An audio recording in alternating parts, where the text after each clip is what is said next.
Salutare prieteni, iată-ne urmărind împreună cel mai recent videoclip al lui Alex de la History Legends. Da? Videoclipul se intitulează Armata ucraineană antrenată de NATO abandonează câștigurile contraofensivei de vară. Adică abandonează puțintel pentru că a câștigat puțintel în timpul The Greatest Counteroffensive, da? A Ukrainskia Armia. Nu este de râs, mai ales că vedeți și voi imaginile astea. Hai să o luăm de la început.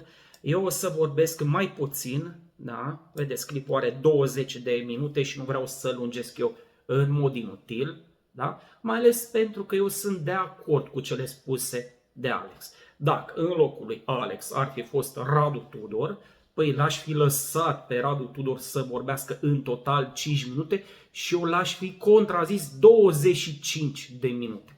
Ok, deci sunt și eu la prima vizionare, hai să ne distrăm împreună. Go! My friends, Ukraine is retreating from the Robotine salient. Din Robotine. Da, a început subtitrarea direct cu stângul. Missing the nightmare scenario. The Russian army is now pressing the salient from all directions, and they're quickly rolling back all the gains Ukraine has achieved in the past months. Radu Hosu se aude? It is far from a failure. Indeed, difficult decisions lie ahead. It is far from a failure. Bă, a numi contraofensiva sau de fapt ofensiva ucraineană din vara trecută un succes e ca și cum ai numi NATO alianță militară defensivă. Da? Go. For Ukraine has captured this area at the cost of thousands of NATO-trained soldiers, over 200 armored vehicles, and now they're just giving it all up. All these sacrifices for what? The situation on the Zaporozhye front is critical. Put simply, Robotine is in a fireback, and the Ukrainian command is struggling to supply all its troops in the sector. Check out this article from the New York Times. Russia retakes some land hard won by Ukraine during counteroffensive. And we all remember what I told you a couple weeks ago. They have been deployed there to launch a counterattack, either to retake lost positions like Robotine or worse, because it opens them to a flanking maneuver.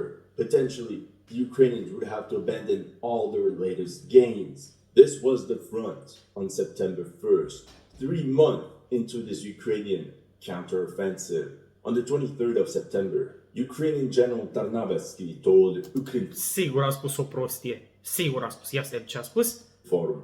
The biggest breakthrough in the counteroffensive of the armed forces of Ukraine is yet to come. British-made tanks are about to sweep Putin's conscripts aside. Da? Deci generalul vieții spunea că, bă, tancurile britanice Challenger vor răsturna conscripții lui Putin ca pe popice și în imagine avem un tank Challenger dându-și obștescul sfârșit. From these positions, Ukraine managed to push some more until they reached their furthest expansion pack on December 4th, when the Russians launched their own counteroffensive in the sector, or according to the Western media, we should say the counteroffensive. And like you can see on this map from a Whig Union, the Russians started rolling back all of Ukraine's gains from the summer and reconquering all the ground they have lost.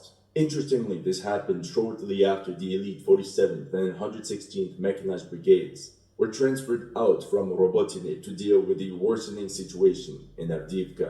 That would mean that the Russian High Command planned well-coordinated operations on multiple fronts.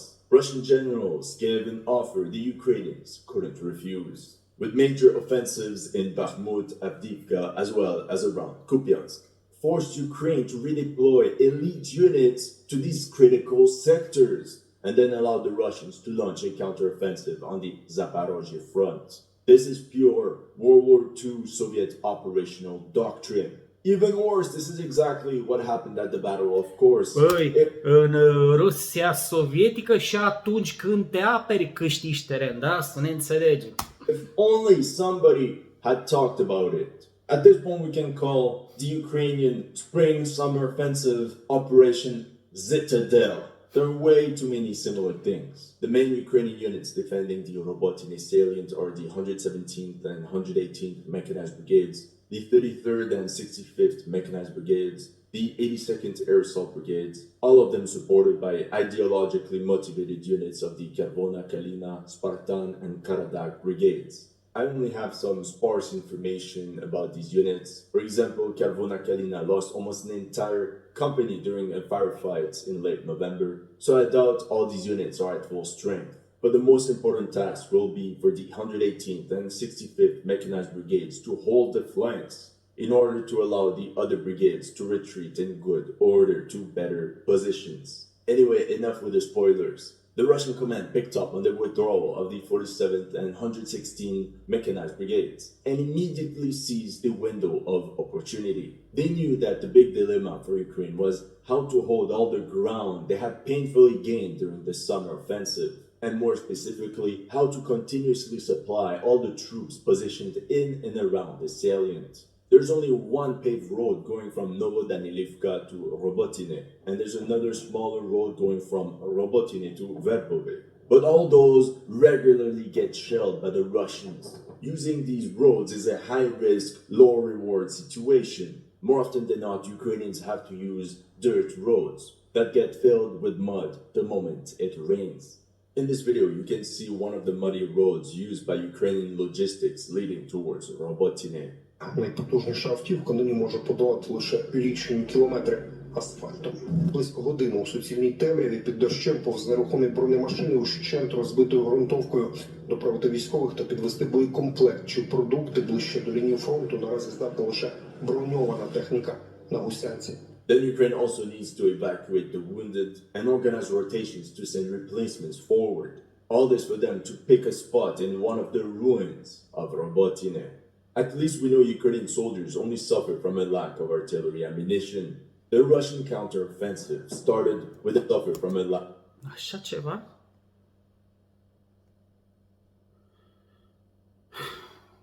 lack of artillery ammunition. The Russian counter-offensive started with a massive artillery preparation on Ukrainian positions. A lot of attention was put on Robotine itself and the area west of the village of Verbove. We're talking about 150mm Yatsin-Bay howitzers, then 122mm double Ds. Whoops, I meant D-30s. In this footage from November 30th, you can see how they landed 24 shells on this one tree line alone. That same day, they also targeted this Ukrainian fire team as they were rotating out from the front. And such events happen day and night, whether done on foot or in vehicles. This is carried by the work of drone operators who make sure to target any vehicle or units that could be used to transport supplies. That's how another Leopard 2A4 was hit on the southern part of the village of Robotine. On December 1st, the Ukrainian command needed a quick PR stunt, so they gathered some Kampfgruppe, a task force, and came up with an unpredictable plan. Yeah. Rush Novoprokopivka. Oh shit, here we go again. As you can see in this footage, the assault was led by a column of 3 BMPs supported by some infantry. The attack was costly because all 3 BMPs were destroyed and left behind. It's highly unlikely that these will be able to be retrieved and brought back to the rear for repair. Meanwhile, the supporting infantry came under heavy fire from Russian artillery and was then forced to pull back. Shortly after, the Russians counterattacked and cancelled the latest Ukrainian advance. It's paratroopers of the 76th Airborne Division that led the push and mopped up all the positions previously manned by the Ukrainians. This is when they probably captured these 2 Ukrainian soldiers. Here you can see a first-person perspective of what I think is the same event. Now, according to these Russian soldiers, most of the Ukrainian POWs these days are all Prizonieri înseamnă PWS. mobilized personnel. Barely anyone is a professional soldier or volunteer from the early days of the war. On the 4th of December, the Russians managed to advance 500 meters on a 3-kilometer front west of Robotine. We know this because they posted this picture, where they posed next to an abandoned Leopard 284, geolocated right here on the map.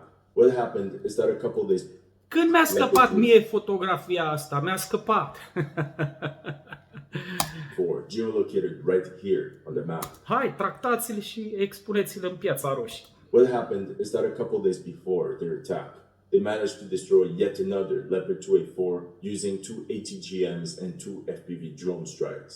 They were probably using the double tap perk.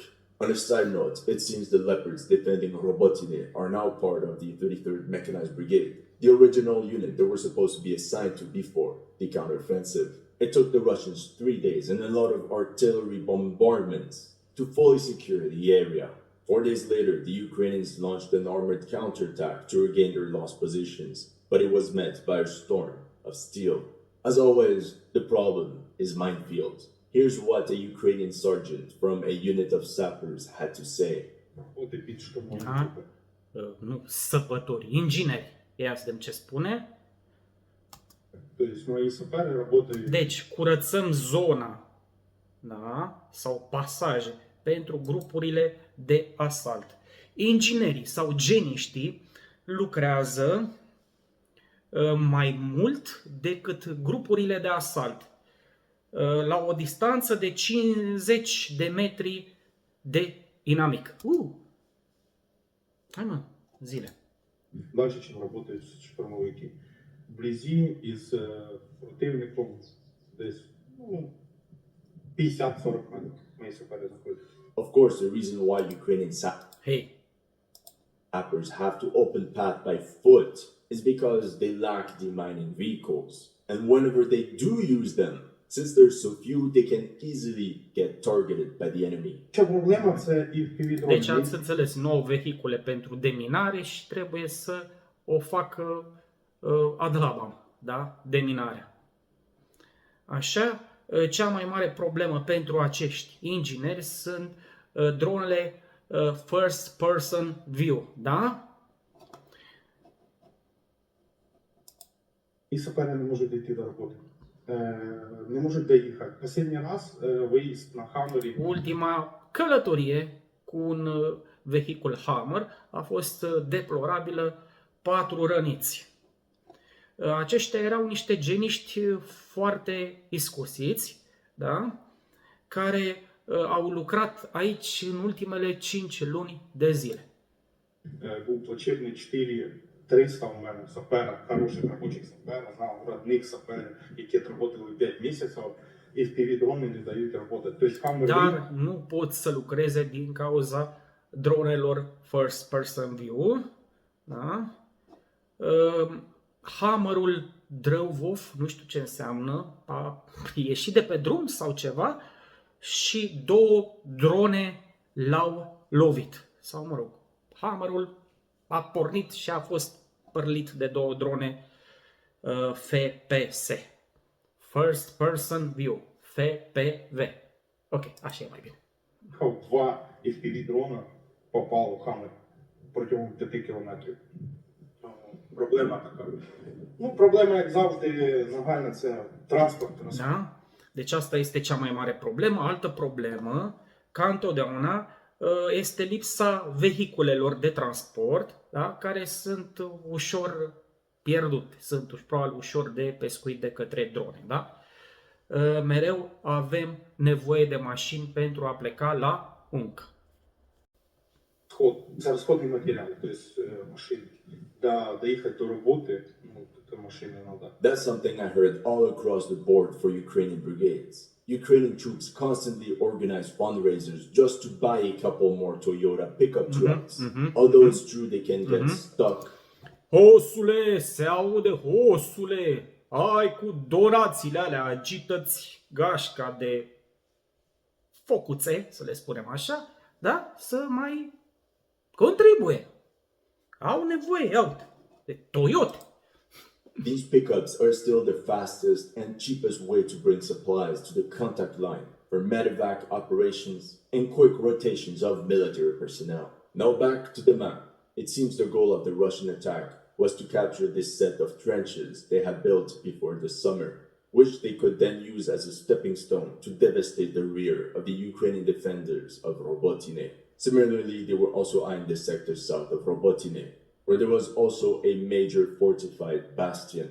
So the plan was to penetrate enemy lines both from the front and back doors. Before the assault, they tried to soften Ukrainian positions, not only with artillery, but with swarms of drones, like this one targeting an ATGM crew guarding the southern road. And interestingly, because of the reduction of Western ammunition supplies, especially in artillery, Ukraine is considering to compensate for this loss by bringing thousands of nationally produced kamikaze drones to the front.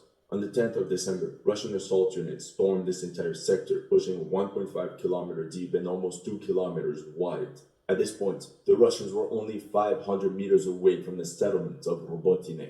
These 4 scouts of the 1438th Motorized Rifle Regiment were awarded medals by their regiment commander for their successful assault of the previous day. Посадки південніше роботу над півдном проходив і триває найзапекліші піхотні протистояння. It became clear to the Ukrainian headquarters that the Russians were launching a serious offensive. Reinforcements had to be sent to the front at all costs. Small infantry squads were sent forward by foot because of all the mud. Meanwhile, this unit is walking at night under heavy enemy shelling. They probably thought they were walking straight into hellfire. Oricum, Sadly, degeaba la adăpostul întunericului, deoarece rușii au mai nou și drone cu vedere de noapte. not all Ukrainian reinforcements made it, especially the ones transported in armored vehicles. Many columns never even made it close to the village. Mind you, some of these guys were conscripts that spent a couple weeks in training and they get KA before even reaching the front. As you can see in this video from the Ukrainian perspective, their one and only paved supply road is filled with burnt vehicles surrounded by a shattered lunar landscape. And because of winter, Și era și un cățeluș acolo. there's barely any cover now. In this video from the Robotine sector, you see an FPV drone attack on a Leopard 2A6. And notice the Bradleys right beside it. Talking about that, in this video you can see a junkyard of M2A2 Bradleys of the 47th Mechanized Brigade. Wow. Apparently those are only the ones destroyed in June, but in my opinion those could very well be IFVs that were cannibalized for spare parts to compensate for the lack of maintenance at the front. By the 16th of December, the situation was getting critical. Every sector of the front was under heavy pressure, and it became clear that the Zaporozhye front would not receive any additional reinforcements. Blech, who's going to tell them? Meanwhile, the Russians were regrouping an armored fist in this sector, most likely to cut off the supply road. But this was avoided by drone operators of the 65th Mechanized Brigade, which spotted this assembly point and destroyed 2 Russian tanks west of Robotine. The next day, same thing, but it's a Ukrainian armored unit that was intercepted as it exited Robotine on its way to Novoprokopivka. 1 Humvee, 2 FVs, and this tank were destroyed and abandoned. Imagine the effect on morale for these Ukrainian crews that would literally have to cross this no man's land filled with friendly burnt vehicles all over the place. On the 22nd of December, after consolidating the lines west of Robotine and repelling Ukrainian counterattacks against Novoprokopivka, the Russians concentrated assault squads in this area south of the Sorovikin line. And let's say they went balls to the wall. Either the Ukrainians were in the middle of a withdrawal, or there was a rotation and the unit that was meant to replace the guys at the front never made it. In any case, the Russians pushed deep into that direction. Here you can see a Russian fire team mopping up a tree line, whereas in this video some Ukrainian soldiers are seen retreating from the battlefield. This video was geolocated right here at the start of the Dragon Teeth line, a position that had cost them so many men to capture. The Russians did admit that this assault was not without losses, and many complained that a good number of these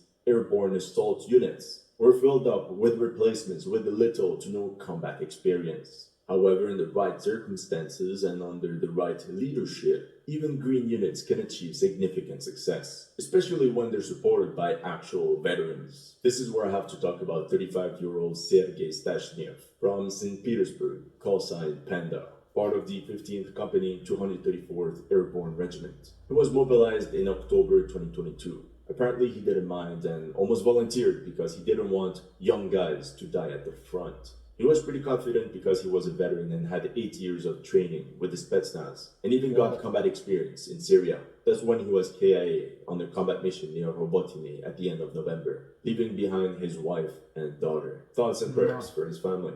Of course, that's just a glimpse of the Russian losses in this sector.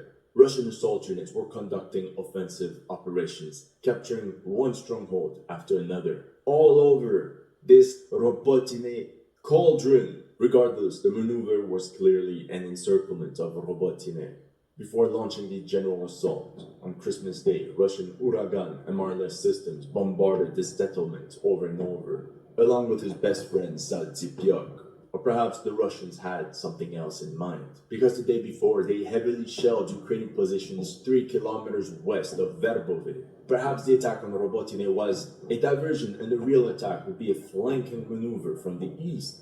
Another major problem for Ukraine from what I've seen. Just like south of Bakhmut, a lot of Ukrainian troops are holding isolated dugouts that can hardly support each other in case of an enemy attack. How do you expect Ukrainian soldiers to hold a line when most of their trenches look like that? At this point, Russian telegram reports mentioned that the 117th and 118th Mechanized Brigades were withdrawing 300 to 500 meters from their positions, cancelling out half the gains they had made in the past months. During their push forward, Russian soldiers passed this Polish-made PT-91 Twardy, half drowned in the muddy pond, according to this post from military land. This tank most likely belonged to the 117th Mechanized Brigade. Those claims were confirmed as Russian troops were spotted 3 kilometers from the Surovikin line. We don't have much information, but as you can see here, a firefight caused the destruction of a German-made Mada IV and 2 other Ukrainian armored vehicles. However, what followed next? We see a Russian fire team of 4 soldiers that captured 3 Ukrainian soldiers, most likely from the 117th Mechanized Brigade. Okay. These guys had openly surrendered to them. The Russians lined them up, and yeah, they showed them no mercy. This is messed up, but not only that, it's the second time that this happens. Caught on camera. Oh yeah, and a couple days earlier, the Russians had captured 2 other Ukrainian soldiers. But for some reason, the Russians momentarily used them as shields. According to the images, it was to force the rest of the Ukrainian squad to lay down their weapons and surrender. I mean, this is very possible to happen when you have former inmates as stormtroopers. If we consider this position now under Russian control, the most rational move for Ukraine would be to withdraw and straighten its front line. If this is not promptly done, Russian assault units could push another 2 kilometers northwards along this same tree line and squeeze out the Ukrainians from the sector west of Verbove. And the problem is, if you look at a topographic map, the Russians now hold almost the entire high ground, and this would force the Ukrainians to withdraw in the lowland, fully exposed to enemy fire. That's why as early as December 27th, there were growing reports that the Ukrainians were in the process of fully withdrawing from their positions south of the Surovikin line, and thus avoid being encircled. So that's one deci pleacă de lângă Verbove. scenario, but there's another course of action the Russians could do that could be even more lethal. It's a bit more complicated to pull off on a tactical level, but they could zigzag from one tree line to another for 3 kilometers westwards and flank Robotine from the east, as well as from the west and the south, leaving only one exit. Unless some massive reinforcements arrive and manage to counterattack at least one of these attacks, the Ukrainians will have no other choice but to abandon Robotine. In this case, the Ukrainians will most likely have to withdraw to the second line of defense and abandon the bulk of the salient. But if the Russians manage to tell the Ukrainians, and if they have enough reserves, not only could they reconquer all the lost ground, but it could also aim for an attack on Orikhiv. In this nightmare scenario, the Ukrainians will have to withdraw all the way behind the Gonka River, and that would bring the enemy right in front of the gates. Zaparoje. Mulțumesc celor care m-au urmărit până în acest punct. Nu uitați de like, nu uitați să vă abonați dacă nu sunteți abonați. Vă aștept la comentarii, dar nu înainte de a aduce mulțumiri speciale celor care mă susțin pe Patreon sau din postura de membri ai canalului Noaptea Minții.